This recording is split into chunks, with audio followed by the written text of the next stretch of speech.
자, 안녕하세요. AP투자연구소 이세훈 전략팀장입니다. 오늘 함께 살펴볼 종목은 아모레퍼시픽이고요. 코드번호 090430, 현재 시각 2020년 8월 19일 수요일 1시 32분을 지나가고 있는 시점입니다. 자, 어제 이제 아모레퍼시픽이 이 국내 코로나 확진자 수가 증가됐다라는 소식 때문에 10% 이상의 급락을 보였습니다. 어제 대부분의 이 여행주들, 항공주들, 특히나 이제 해외 관광객 에 영향을 많이 받는 종목들의 낙폭이 상대적으로 좀 컸다라고 보는데, 오늘은 일단 시장 반등 속의 종목들도 기술적인 반등 흐름들이 잘 연출이 되고 있는 상황입니다. 그러면서 동시에 오늘 이제 아모레퍼시픽에 좀 호재가 될 만한 요소가 좀 더 나왔죠. 예, 뭐 양재츠가 21일부터 22일까지 부산을 방문하고, 이때 당시에 이제 시진핑 방안을 논의한다라는 부분들, 이런 부분들이 오늘 반등에 뭐 이렇게 모멘텀이 됐을 수도 있을 거라고는 생각을 합니다. 예, 그래서 뭐 시장이 올라와서 그런 거일 수도 있고, 이런 이슈가 구체화되면서 주가가 오늘 반등이 좀 세게 나온 거일 수도 있는데요. 일단은 지금 어제 같은 경우에는 외인들의 수급에서 일부 좀 매도가 나가는 모습들이었습니다만은, 다시금 또 오늘 외인들이 또 매수에 들어오는 모습들이거든요. 사실 그동안에 외국인들이 굉장히 많이 사들였습니다. 기관도 많이 샀고 외인들도 많이 샀는데, 어제 같은 경우 코로나 확진자가 늘어나면서 단기적으로 좀 이제 차익 매물이나 최근 단기 상승에 따른 이런 매물들이 좀 나왔던 부분들이 아닌가라고 생각이 들고요. 역시나 이제 재료적인 측면에서 봤을 때 뭐 올지 안 올지는 모르죠. 올 수도 있고 안 올 수도 있지만, 온다라는 이런 느낌만 계속 주면 결국에 이 주가의 기대감은 계속해서 좀 살아날 수 있는 요소다.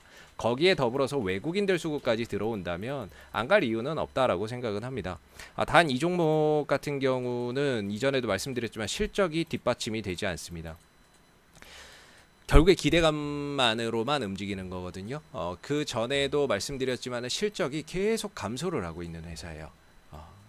그래서 이벤트적인 요소 말고는 딱히 이 주가를 끌어올릴 만한 명분이 없습니다. 지금 올해 실적은 2천억 정도, 영업이익 2천억 정도로 더 줄어들 것으로 예상이 되고 있는 상황이고, 전년 대비 반토막 날 걸로 지금 전망이 되고 있는 상황이에요. 실적이 굉장히 안 좋죠. 계속 감소하고 있죠. 물론 내년 내후년에는 살아난다는데, 그때는 뭐 코로나 종식이 됐을 때 얘기고, 안 되면 내년 내후년도 힘들 수 있는 거예요. 그래서 실적이 계속 감소를 하다 보니까 주가나 이런 것들이 계속 흘러내려요. 흘러내리고 반등은 주는데 다시 흘러내리고, 반등은 주는데 다시 흘러내리죠. 이걸 왜 못 버텨내냐면, 반등을 주고 버티지를 못하는 이유가 실적이 뒷받침이 안 되기 때문입니다. 올라는 가는데 실적이 안 받쳐주니까 결국에 다시 내려오고, 올라는 가는데 실적이 받쳐주지 않으니까 주가가 다시 내려오는 거죠. 이때 움직이는 요소가 다 중국발 이벤트적인 요소 때문에 움직였었던 부분들이에요. 그래서 지금도 마찬가지예요. 뭐 딱히 실적이 좋아진다 이런 것들보다는 중국발 이벤트적인 요소가 주가를 끌어올리는 모멘텀이고, 거기에 더불어서 외인들 수급이 들어오는 것들이 결국에 이 종목이 올라가는 이유라고 볼 수 있습니다. 어제 이제 급락이 나왔죠. 어제 급락이 나와서 이제 5일선이 좀 깨졌는데, 중요한 거는 이 종목이 지금 단기적으로 5일선이 좀 깨진 상태라서 5일선 밑에서 시세가 형성되고 있다는 거죠. 이게 5일선이라고 하면. 그러니까 이게 지금 5일선 밑에서는 사실 주가가 올라가도 기술적 반등 정도밖에 되지 않습니다.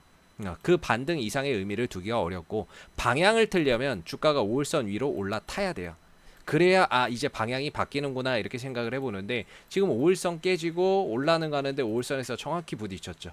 이거 기술적 반등밖에 안 됩니다. 어제 급락 나왔던 부분에 대해서. 그래서 큰 의미를 두기가 어렵고, 중요한 건 5일선 위로 빨리 올라가야 되는 부분이고요. 안 그러면은 17만 원대까지도 조정이 조금 더 이어질 수 있다라는 걸 우리가 좀 생각을 해봐야 되는 부분입니다. 그리고 지난번에 말씀드렸던 이 대량의 거래량, 이 부분은 상당히 긍정적으로 우리가 보는 게 좋겠다라고 말씀을 드렸고요.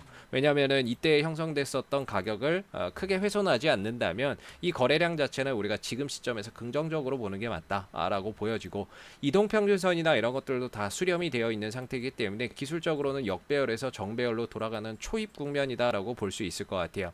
그래서 중요한 거는 5일선을 회복하는 시점인데, 여기서 회복이 된다면은 뭐 이렇게 가겠죠. 반대로 이제 내려온다면 17만 원대까지 내려올 수 있는 부분들을 우리가 좀 생각을 해봐야 된다. 그래서 지금은 방향성이 하락 이후에 기술적 반등을 준 거에 불과하기 때문에 조금 더 지켜보면서 17만 원까지 눌렀다 갈지, 아니면 곧바로 5일선을 회복할지를 조금 더 체크를 해봐야 되는 부분이고요.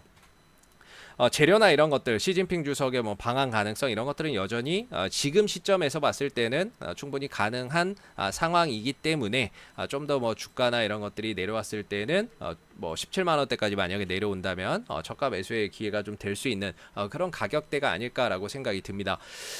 자, 앞으로도 아모레퍼시픽은 이슈가 될 때마다 지속적으로 또 영상을 올려드리니까는요, 좋아요와 구독 한번 눌러주시고 오늘 영상은 여기서 마무리하도록 하겠습니다. 감사합니다. 그리고 네이버에서 AP투자연구소를 검색하시게 되면 웹사이트 상단에 AP투자연구소 홈페이지 링크가 나옵니다. 클릭하시면 AP투자연구소 홈페이지로 접속하실 수가 있는데요. 가운데 2020 무료 추천 종목 카테고리에서 2020 무료 추천 종목을 클릭하시게 되면 소장님께서 매일매일 국내외 시장에 대한 브리핑과 함께 댓글로 무료 추천 종목을 제공을 해드리고 있습니다. 추천 종목에 대해서는 매수가와 목표가, 손절가가 함께 제시가 되기 때문에요. 종목이 필요하신 분들은 홈페이지에 오셔서 많은 도움 받아가시면 좋겠습니다. 감사합니다.